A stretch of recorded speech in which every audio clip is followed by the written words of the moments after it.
All right, well, I'm delighted to be here. And aging, what a fascinating topic indeed, but also what a vast topic. So, where should we begin? Well, let's begin by looking at some basic but fundamental questions around aging. Perhaps even ideas many of us may have taken for granted. Questions such as, well, is aging a prerequisite of all life on Earth? Does aging appear the same way across all animals? And is the pace of aging predetermined at birth, or can you change its trajectory? All right, well, we can start to answer these questions by just looking within our own gardens. Take, for example, a small mouse. Its maximum lifespan is around 3 years. Contrast that to its counterpart that can climb trees and evade predation, squirrels, where they can live up to a quarter of a century. What about primates? Now, most primates have a maximum lifespan of around 50 to 60 years.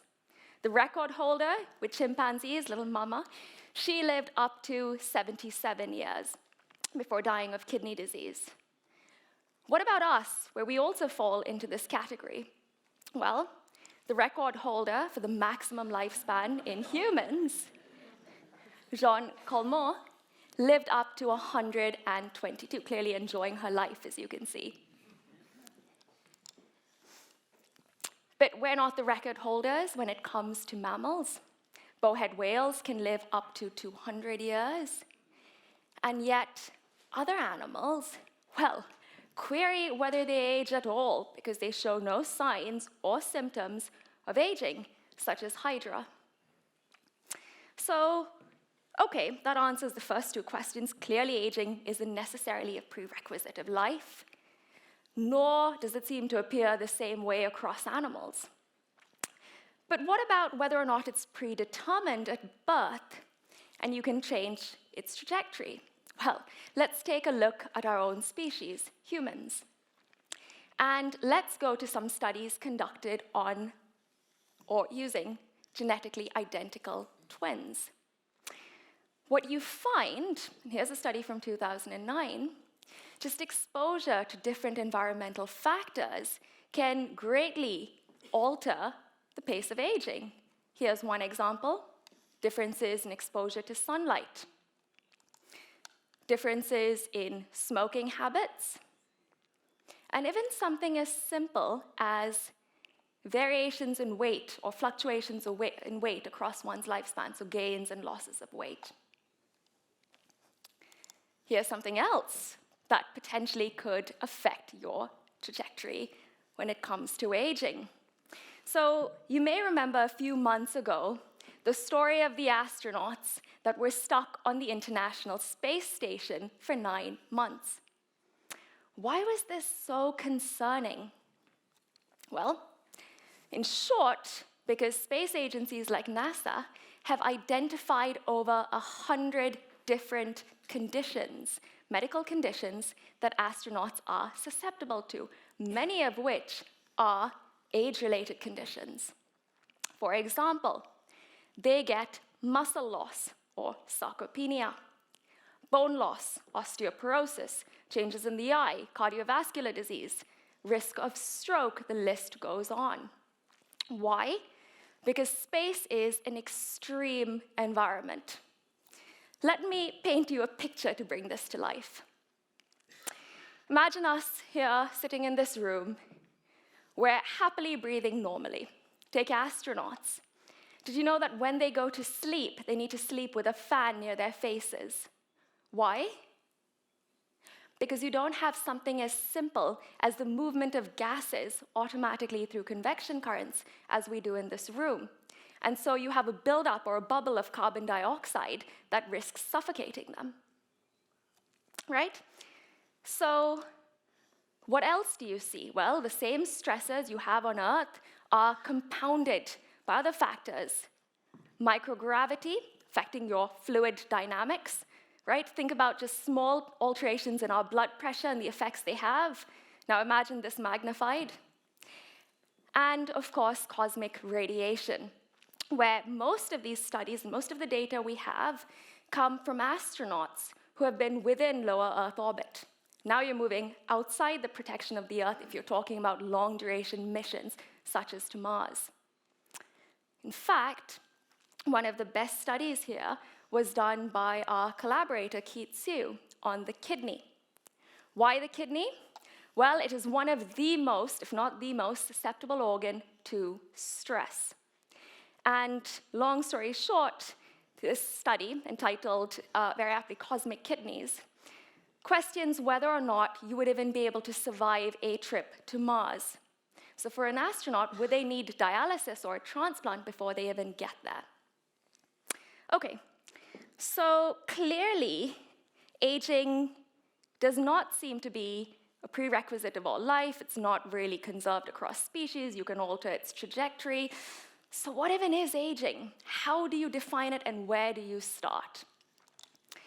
For me, the most fundamental place to start is appreciating the fact that you shouldn't talk about aging in abstract terms.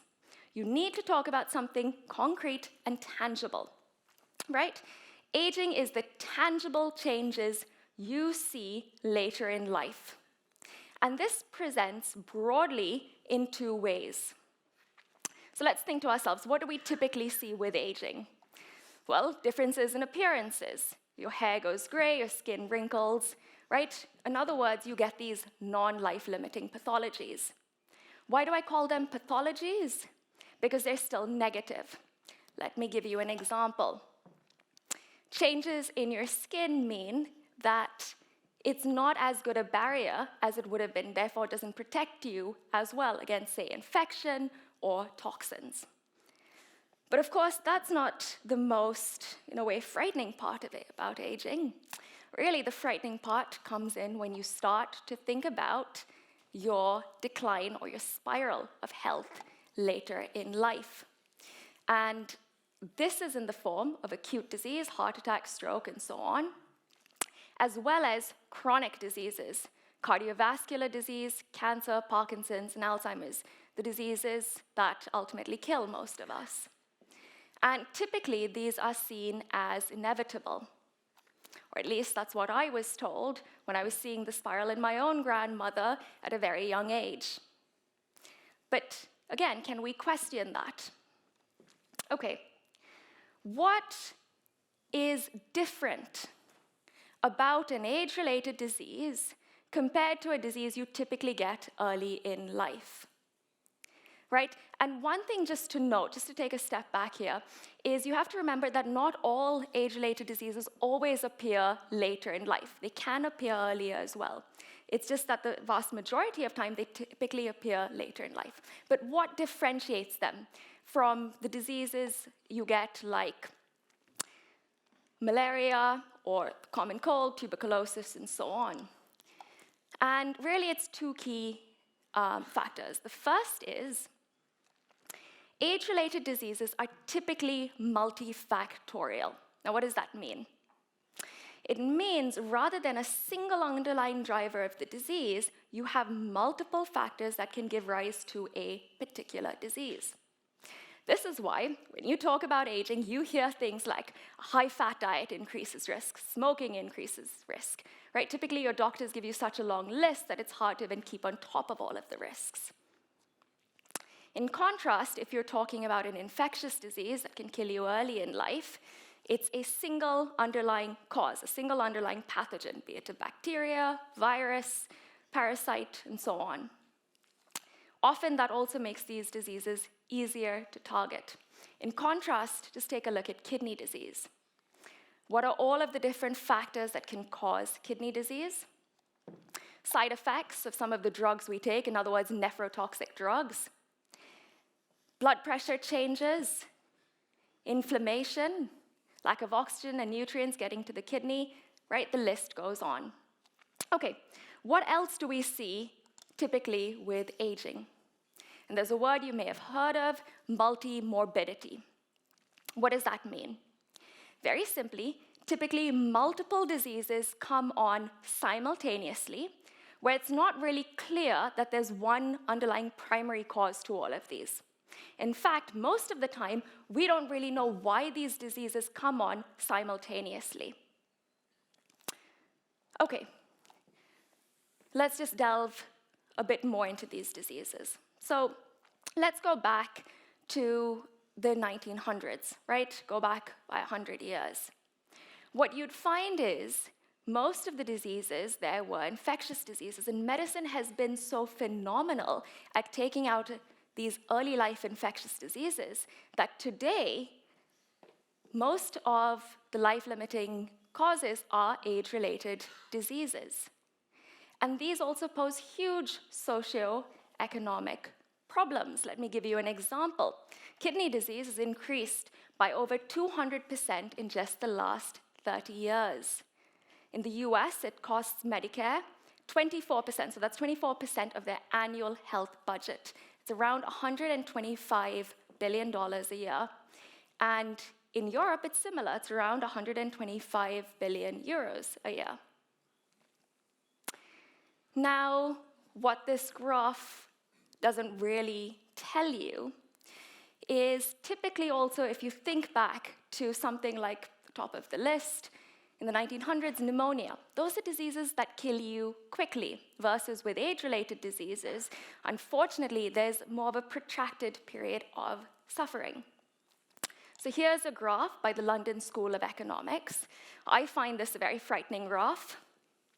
It shows you that by the age of 50, half of us in this room will have at least one age-related multifactorial disease. By the age of 60, it's closer to 2. And with increasing age, that number just increases exponentially.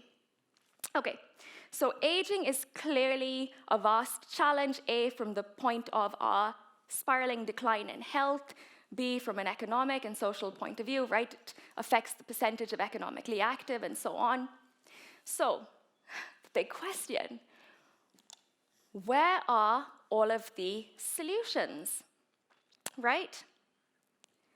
Why don't we have therapeutics that can treat aging? Now, some of you might be scratching your heads and saying, hold on a moment, don't we have therapeutics? I've heard of metformin or rapamycin. Aren't these drugs that can potentially, alleviate aging? Well, here's a fact for you. To date, not a single major regulatory agency, not the FDA or any of the others, have approved even a single drug for aging. Not one. Why is that? Really, there are two key reasons. The first is we just don't have mechanistic insights in general when it comes to age-related disease. What does that mean?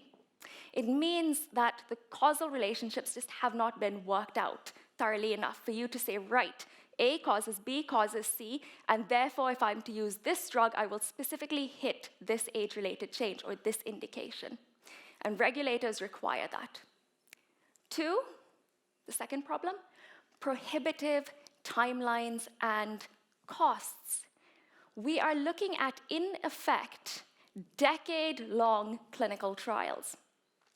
Now, for those of you who don't know what a clinical trial is, before a drug can get approved for a particular disease or condition, it needs to go through robust assessment in humans where it is shown to work. The problem when you're looking at age-related disease is you're going to have to show this over multiple decades. Okay, what also doesn't help all of this is the fact that if you look at the standard drug discovery process, or the standard process that medicine uses, it typically looks at different diseases in isolation to one another. And it typically takes the stance, well, let's focus on a single disease and work backwards. let's try and identify a specific molecule within the disease to target, to alleviate it, and identify a single drug that can hit the single molecule. Now that works really well if indeed there's a single driver behind the disease. Less so when it comes to aging, right? Because these diseases, as I just explained, they are multifactorial diseases. You see multimorbidity, they're somehow linked. It is far more complex. Okay, so we have a complex challenge. What really doesn't help this is if you take a look at any medical textbook, as I said, the standard approach looks at diseases in isolation to one another, right? So you'd have a separate chapter on cardiovascular disease, separate chapter on kidney disease, and so on. So if you can't use the standard approach, where else can we turn? And here, let's take a large step back and think to ourselves, well, in today's society, what do we typically do when we have a vast challenge? Often we turn to computational approaches, right? For example, artificial intelligence. So can artificial intelligence get around the problem? Can it help intervene in this spiral of health that we see later in life? Okay, let's start by looking at an example where artificial intelligence has worked immensely well. You may have seen AlphaFold by Google, right? Many Nobel Prizes won there. What is AlphaFold, for those of you who don't know? Very simply, it is AI software that can predict the structure of a particular protein. It does this simply by looking at what that protein is made of, the sequence or the building blocks. Why is that so useful even in drug discovery?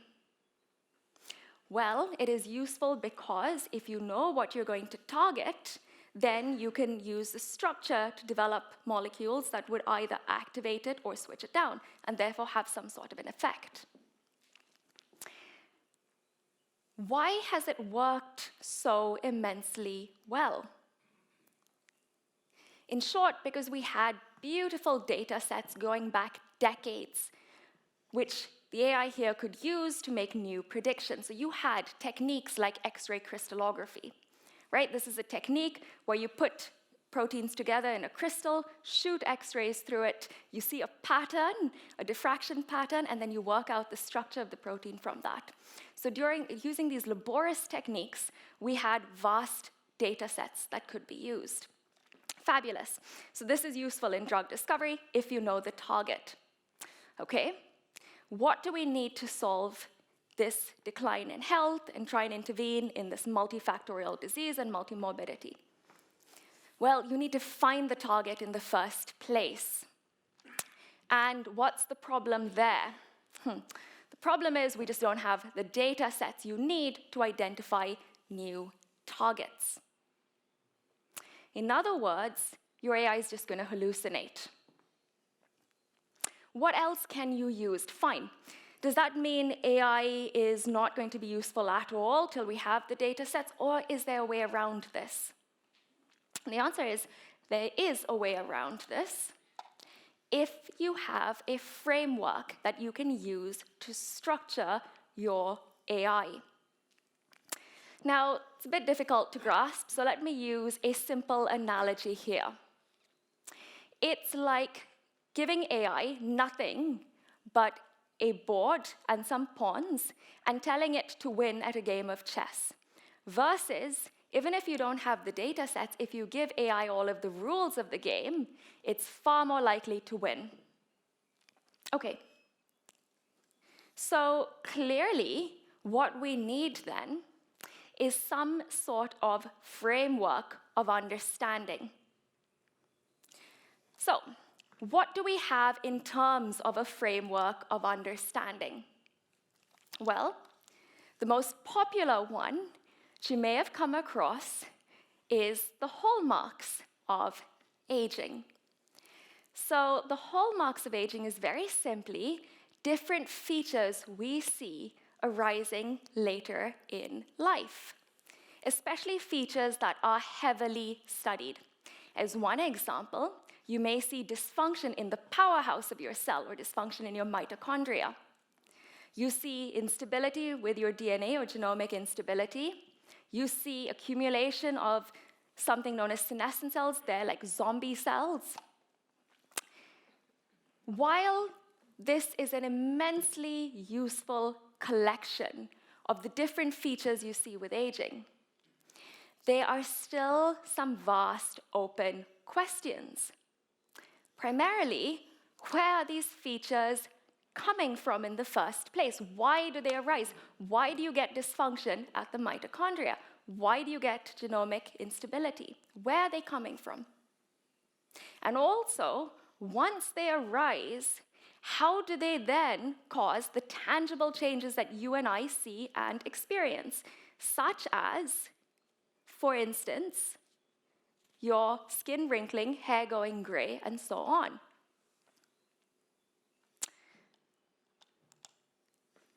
So here we can take a step back and think broadly of where this could be coming from. Perhaps our biology is like a house. Once built, you just get damage accumulation. It wears out, and there's nothing really that you can do about it. It's a possibility, but here's a quote from a very famous evolutionary biologist in the 1950s. It does have some heavy terminology, so I will tell you what it is saying after I read it out in a more simplistic form. So it says, "It is remarkable that after a seemingly miraculous feat of morphogenesis, a complex metazoan should be unable to perform the much simpler task of merely maintaining what is already formed."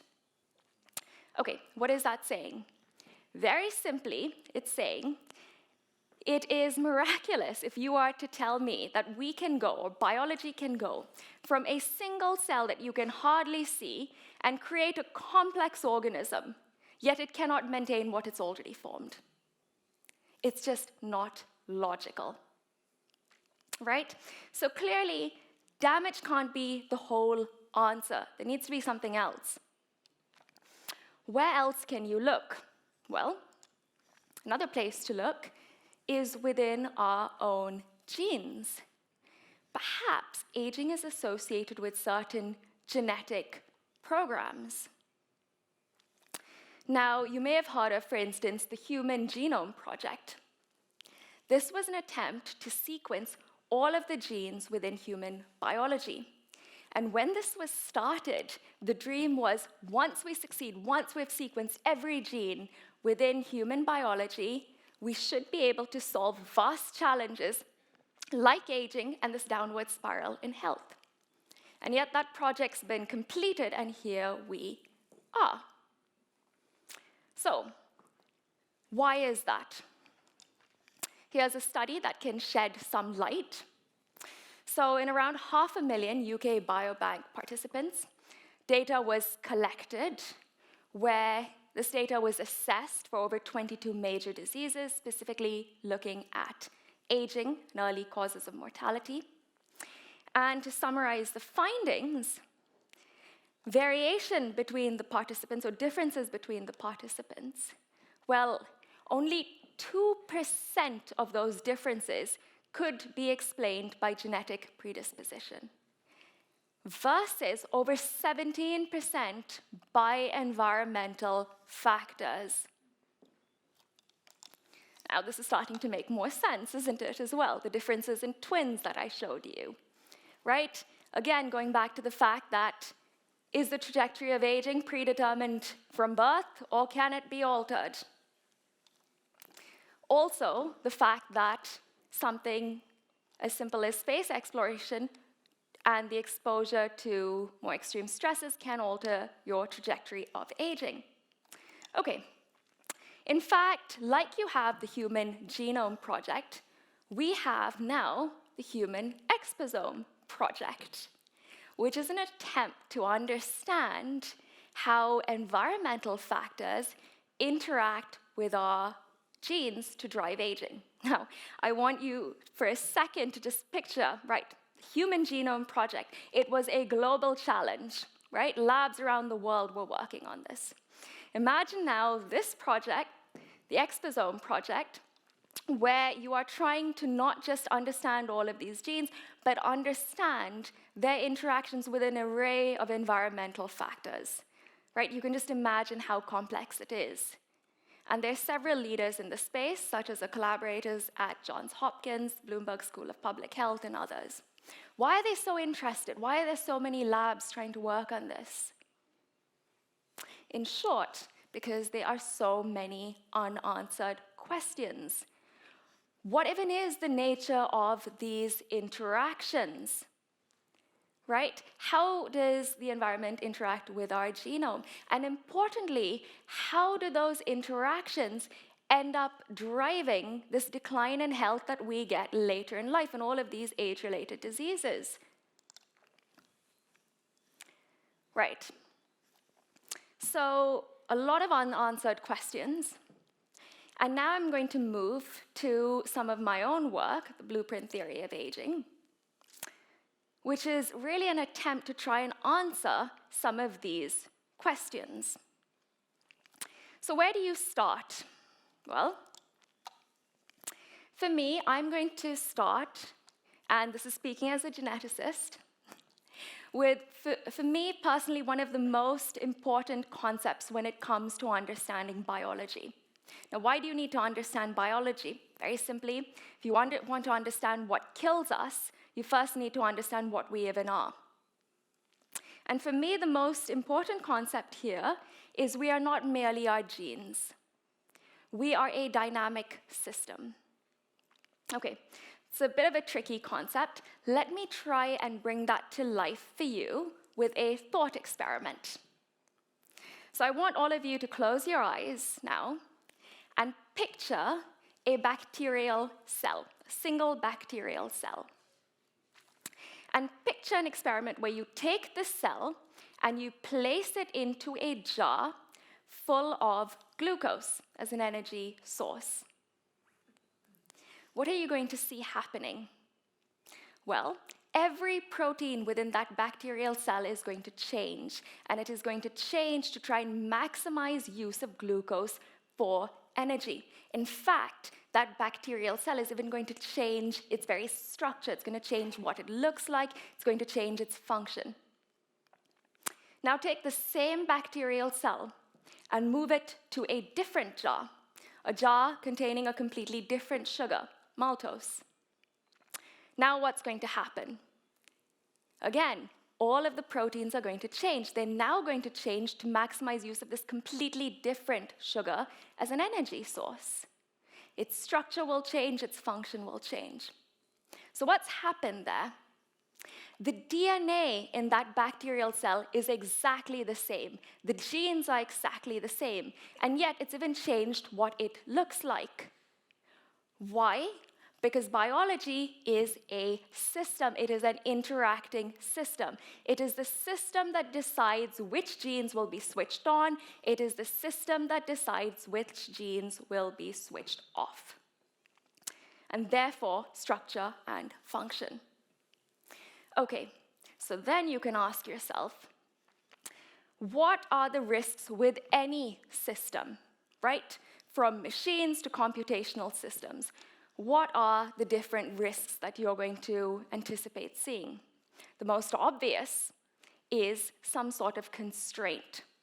In other words, you cannot optimize all functions within the system simultaneously.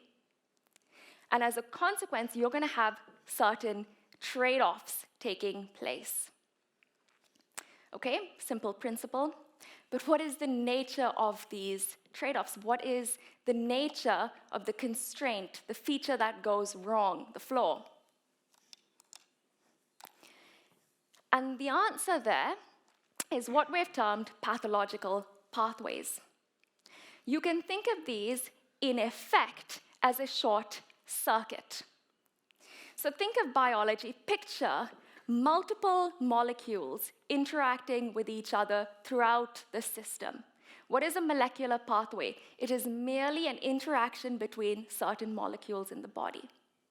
The risk is an unwanted short circuit or an unwanted appearance of a molecular pathway in the wrong place and or at the wrong time.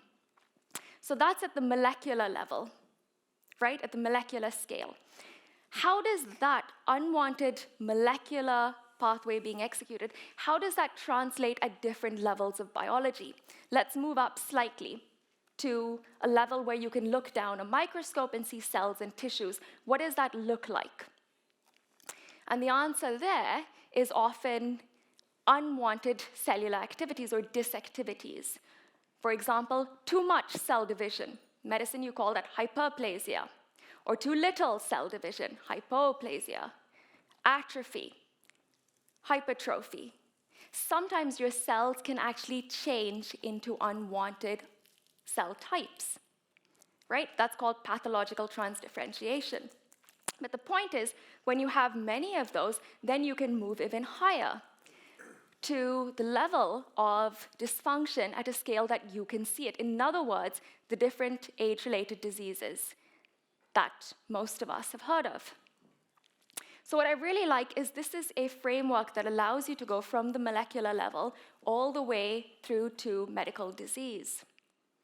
But also, you can nicely fit in your hallmarks of aging, because those map on in between the level of your pathological pathways and your cellular dysactivity. So I'm doing my best here to be as high level as possible and not to go into too much detail. But I will try and just give you a few examples of this. So one example is bone loss as a disease, osteoporosis. So if you picture what is happening there and how you can go across the scale, typically, if you activate unwanted molecular pathways in your cells that remodel bone, right? So they're often called osteoclasts. What can happen is those cells can actively start to destroy bone, giving rise to osteoporosis. And this can be triggered by hormonal shifts, so shifts in estrogen levels, or inflammation.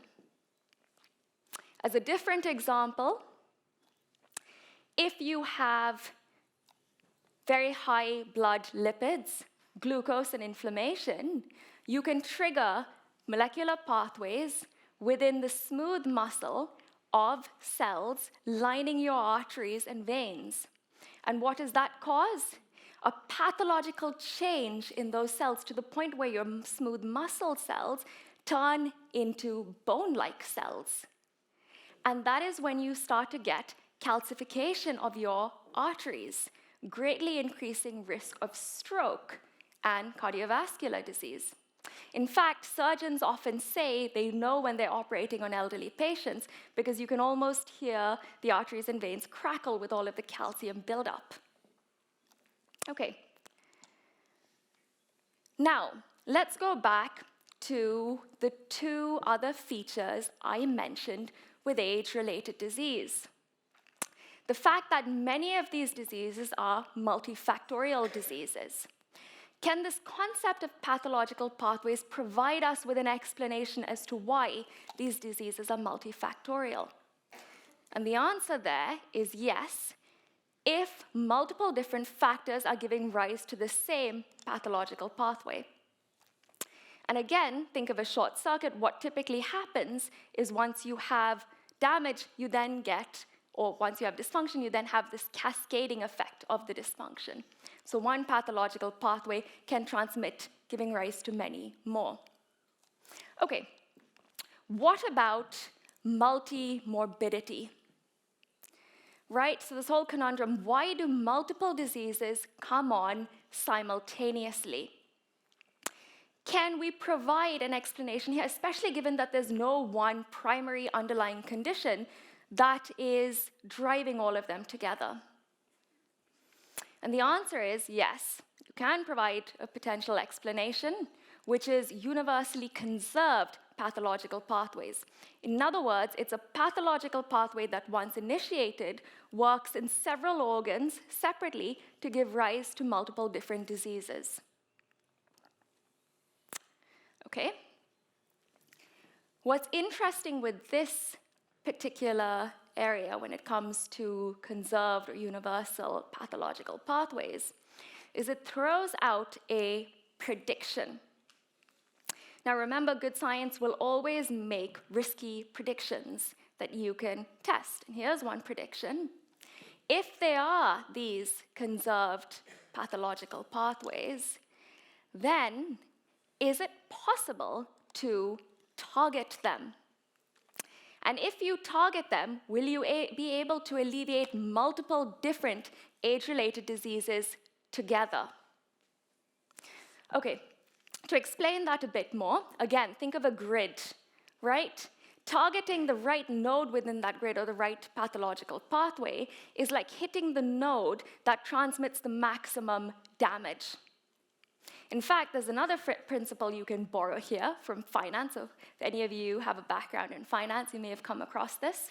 Factor modeling. Very simply, in a complex system, can you identify the key nodes or key factors giving rise to the greatest level of deleterious change and intervene in those nodes such that you will have maximum protective effects? And the answer there is, well, we already have some indication that such a drug exists. And that is your obesity drugs. So this looks like the tip of the iceberg, right? This is an indication of what is to come. So what are your obesity drugs? So these are your GLP-1s, glucagon-like protein 1. Ozempic, semaglutide, you may have heard of them. They were originally type 2 diabetes drugs, later repurposed for obesity. What you may or may not have heard of is these drugs are now showing vast potential benefits across multiple different age-related diseases, such as neurodegeneration, cardiovascular disease, osteoporosis, liver disease. Why?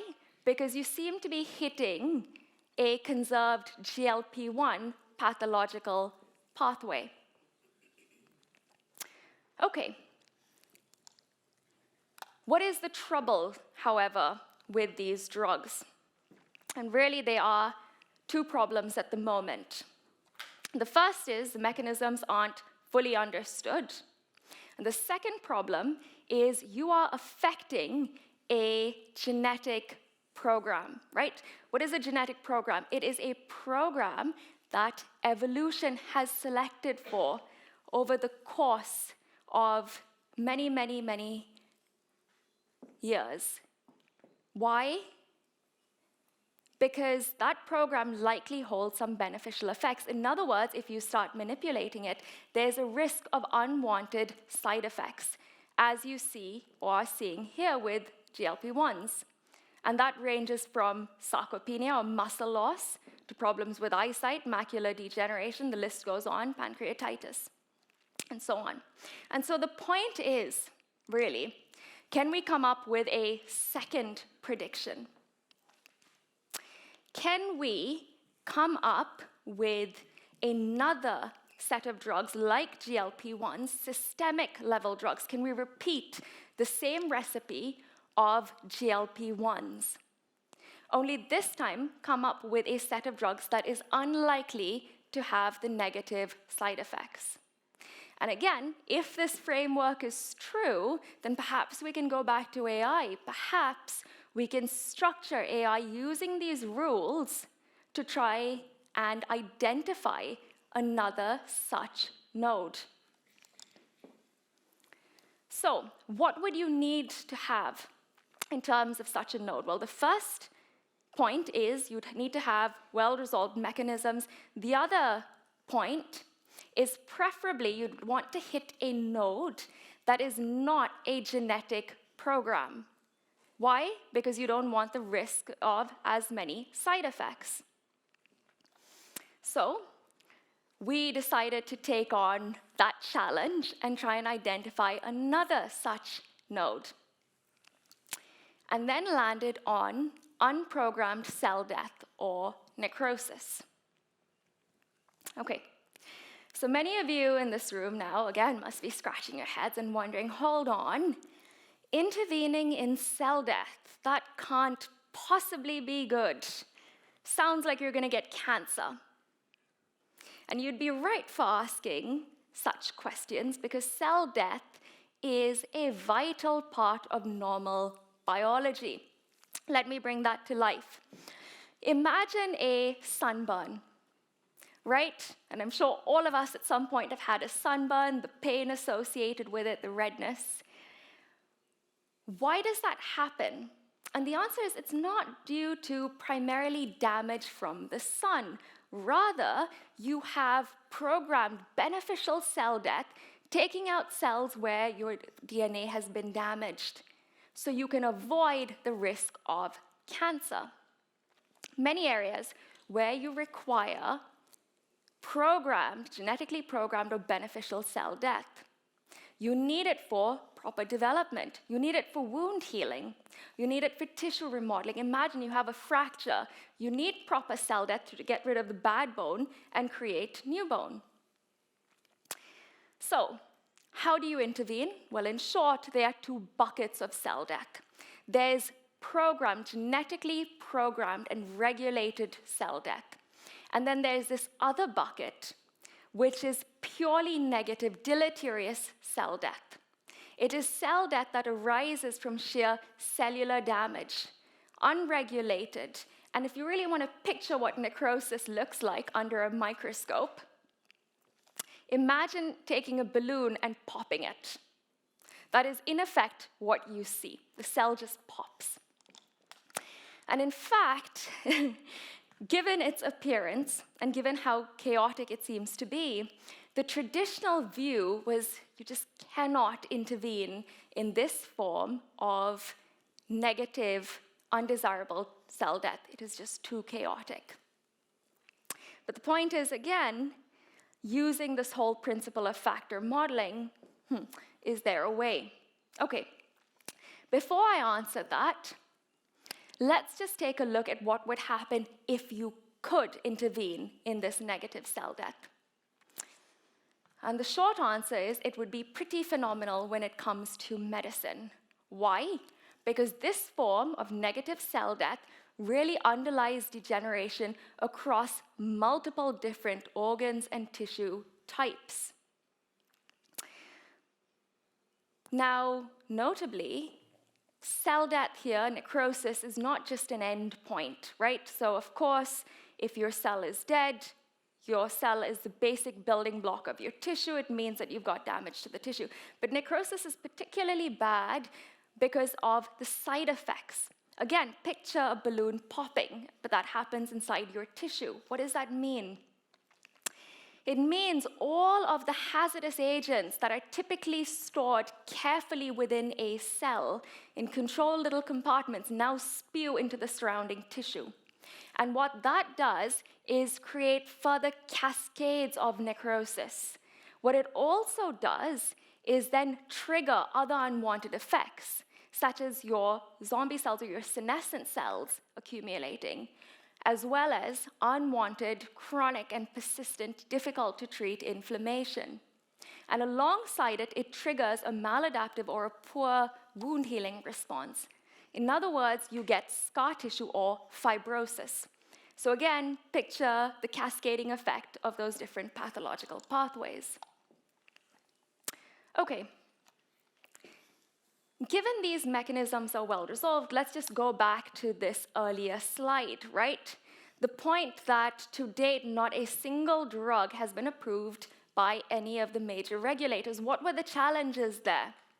One, lack of mechanisms, clear mechanisms. Here you have really good mechanisms when it comes to necrosis.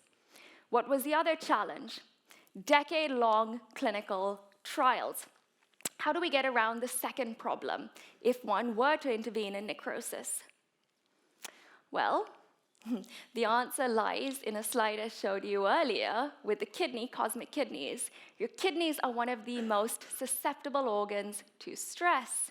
What that also means is you see accelerated aging in the kidneys.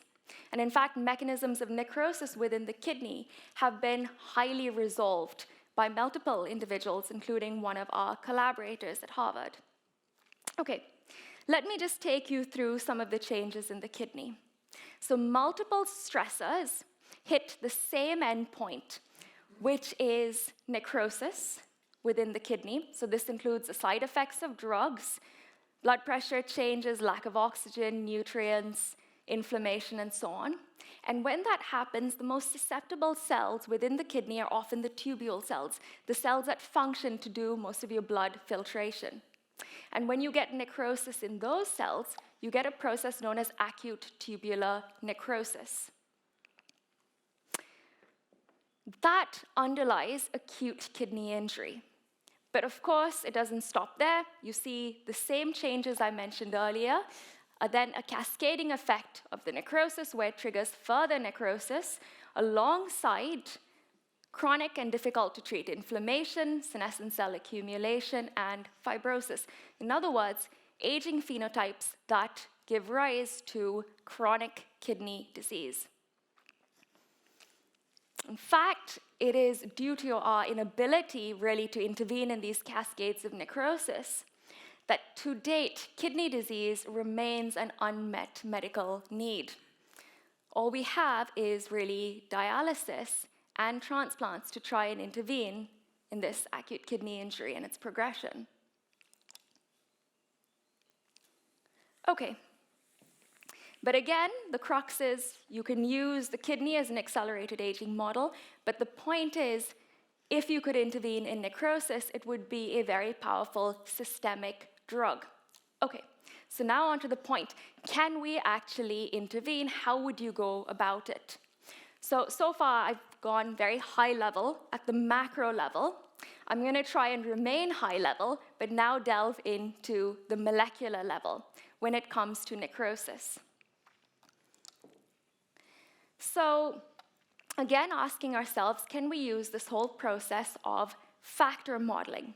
What do we actually see at the molecular level? Because we got quite an incredible prediction.